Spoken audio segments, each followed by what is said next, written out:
In today's video, I'm going to teach you how to view FPS counter in Hogwarts Legacy.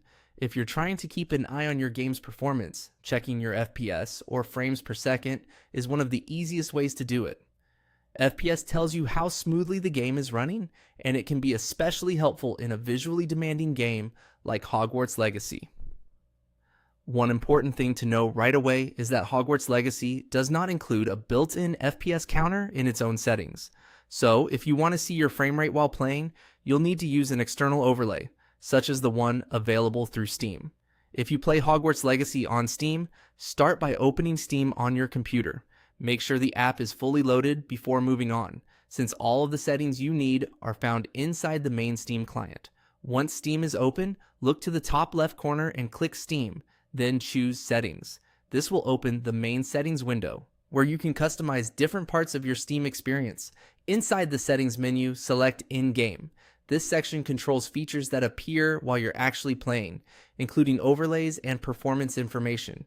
Take your bite here, because there are several options, but the one you need is specifically called In-Game FPS Counter. When you find the In-Game FPS Counter setting, click it to open the available display options. Steam lets you choose where the FPS number will appear on your screen. You can place it in the top left, top right, bottom left, or bottom right corner. Pick whichever location feels least distracting for you. If you want to monitor performance without blocking important game elements, the top left or top right corner is often a convenient choice. After selecting your preferred screen position, you're done with the setup. Now, launch Hogwarts Legacy as you normally would.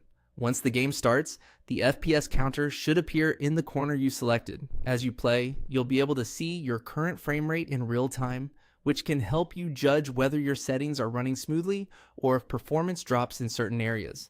If the counter doesn't show up immediately, make sure you launch the game through Steam and that the setting was saved correctly. In most cases though, it should appear automatically once the game opens. And that's all it takes to view your FPS counter in Hogwarts Legacy using Steam. It's a simple change, but it can be really useful if you're adjusting graphic settings or troubleshooting performance.